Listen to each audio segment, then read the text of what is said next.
एक बार एक बूढ़ी माँ को उसके बेटे ने एक वृद्ध आश्रम में ले जाकर छोड़ा। इस माँ का ये वही इकलौता बेटा था जिसके लिए इस माँ ने जीवन भर मेहनत की थी। इस बेटे के लिए वो सब कुछ किया जो एक माँ को करना चाहिए या माँ कर सकती है। और आज भी अपने बेटे को किसी तरह की दिक्कत ना हो इसलिए आश्रम में रहने के लिए भी तैयार हो गई। वृद्ध आश्रम में रह रही माँ हमेशा अपने बेटे को याद करती, मगर बेटा केवल साल में एक बार उसको मिलने जाता या फिर फ़ोन पर बात कर लेता।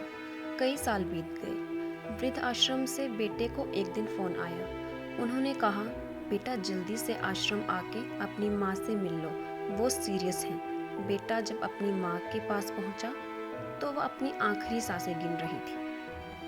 बेटे ने अपनी माँ से उसकी आखिरी इच्छा पूछते हुए कहा, माँ मैं तुम्हारे लिए क्या कर सकता हूँ, बताओ। माँ ने कहा, बेटा इस आश्रम में गर्मी और मच्छर बहुत ज़्यादा है, यहाँ पर कुछ पंखे लगवा देना। फ्रिज न होने की वजह से यहाँ पर हम बूढ़ों को कई बार भूखे पेट ही सोना पड़ता है, क्योंकि किसी का दिया हुआ खाना खराब होने से नहीं बचा पाते, तो इस आश्रम के लिए एक दो फ्रिज भी खरीद दे।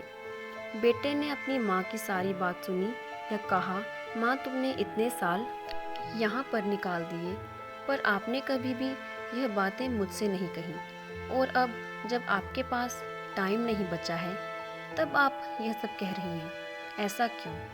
माँ ने बेटे को जवाब देते हुए कहा, बेटा मैंने गर्मी, भूख और पीड़ा सहन कर ली, लेकिन मुझे पता है जब तेरे बच्चे तुझे यहाँ पर छोड़कर जाएंगे तब तू यह सब सहन नहीं कर पाएगा। इसलिए तेरी सुविधा के लिए मैं तुझे यह सब लगाने के लिए कह रही हूँ। दोस्तों, माँ की ये आखिरी लाइनें किसी भी बेटा बेटी की आंखें खोलने के लिए सक्षम है। इतिहास हमेशा अपने आप को दोहराता है। अगर आप चाहते हैं कि आपके साथ अच्छा व्यवहार हो तो आपको भी दूसरों के साथ वैसा ही व्यवहार करना पड़ेगा। तो दोस्तों, यह थी आज की छोटी सी कहानी। उम्मीद है कि आपको कहानी पसंद आई होगी।